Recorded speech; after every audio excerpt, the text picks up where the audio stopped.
Doctor मोमना ने ultrasound और पेशाब की रिपोर्ट परेशान हाल मां के सामने रख दी। आपकी बेटी हामला है।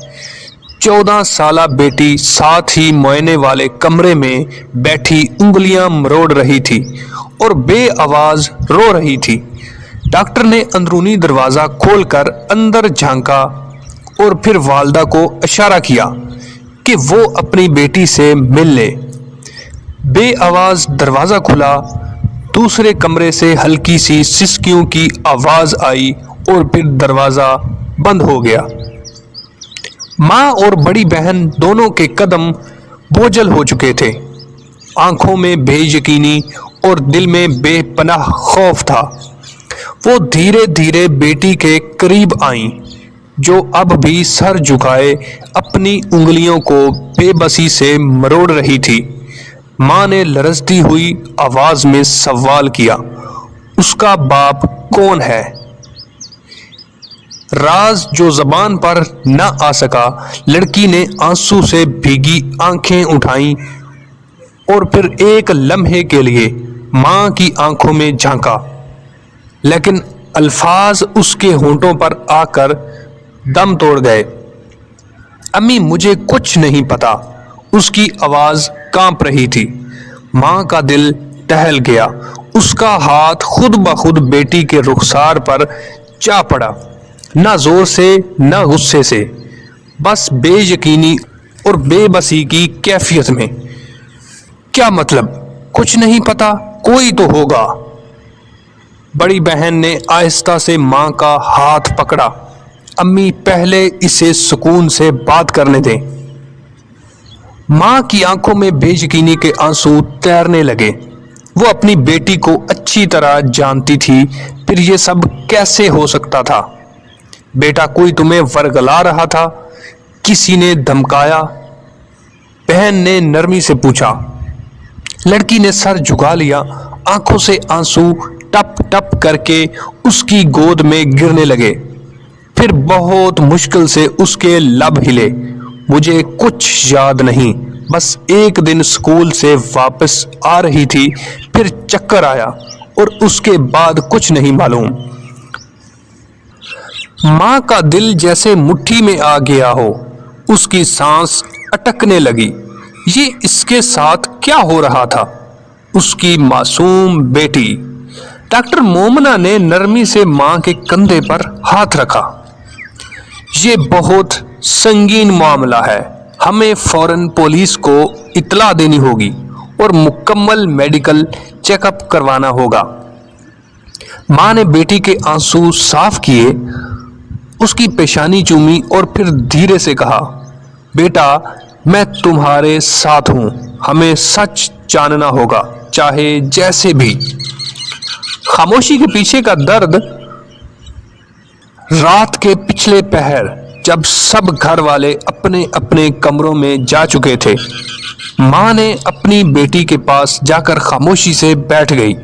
बेटा, अगर तुम्हें डर लग रहा है तो मुझे बता दो। तुम पर कोई दबाव नहीं डालेगा। बस मुझे सच बता दो, मैं तुम्हारा यकीन करूंगी। लड़की ने कांपते हुए माँ की तरफ देखा, जैसे कुछ कहने का हौसला जटा रही हो, फिर आहिस्ता से बोली, अम्मी, वो कोई अजनबी नहीं था। माँ का दिल दहल गया। तो कौन था? उसने बेचैनी से पूछा। लड़की ने गहरी सांस ली, आंखें बंद कर ली और बामुश्किल कहा, वो हमारे ही घर का था। माँ का पूरा जिस्म जैसे सुन हो गया। उसका सांस रुकने लगा, दिल की धड़कन बेकाबू हो गई। तो कौन? लड़की ने कपकपाते होंठों से जो नाम लिया, वो नाम सुनते ही माँ की दुनिया अंधेर हो गई। वो सदमे से दीवार के साथ जा लगी। नहीं, ये नहीं हो सकता, ये झूठ है। लड़की की आंखों से मजीद आंसू बह निकले। अम्मी, मैं झूठ नहीं बोल रही। मैंने किसी को नहीं बताया क्योंकि मुझे डर था। मुझे धमकी दी गई थी कि अगर किसी से जिक्र किया तो। माँ के हाथ लरजने लगे। उसे यकीन नहीं आ रहा था। کہ اس کے اپنے ہی گھر میں اس کی اپنی بیٹی کے ساتھ یہ ظلم ہوا تھا۔ اگلے دن ماں نے فیصلہ کر لیا کہ وہ خاموش نہیں بیٹھے گی۔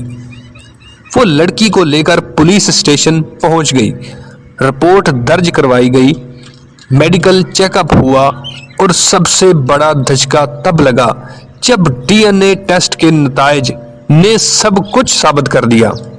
گھر میں کوہرام مچ گیا۔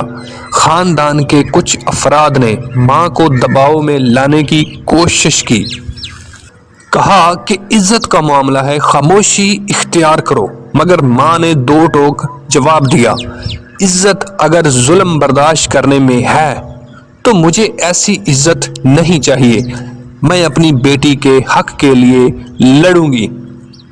عدالت میں کیس چلا، کئی مہینے لگے، مگر آخر کار مجرم کو سزا مل گئی۔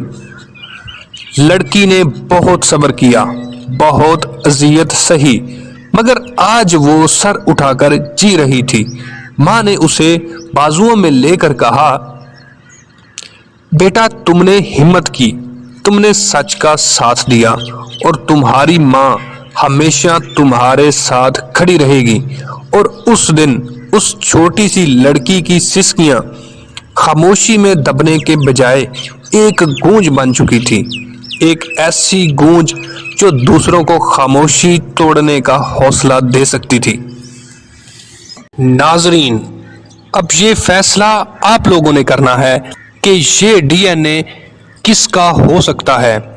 ناظرین، آپ لوگوں نے یہ بھی فیصلہ کرنا ہے کہ آج کل ہمارے قریبی رشتہ داروں میں کس کس رشتے سے ہمیں اپنی عزت محفوظ رکھنی چاہیے، اور ہمیں اپنے بچوں پر نظر رکھنی چاہیے۔ کزن سسٹم کس طرح ہمارے معاشرے میں زہر گھول رہا ہے۔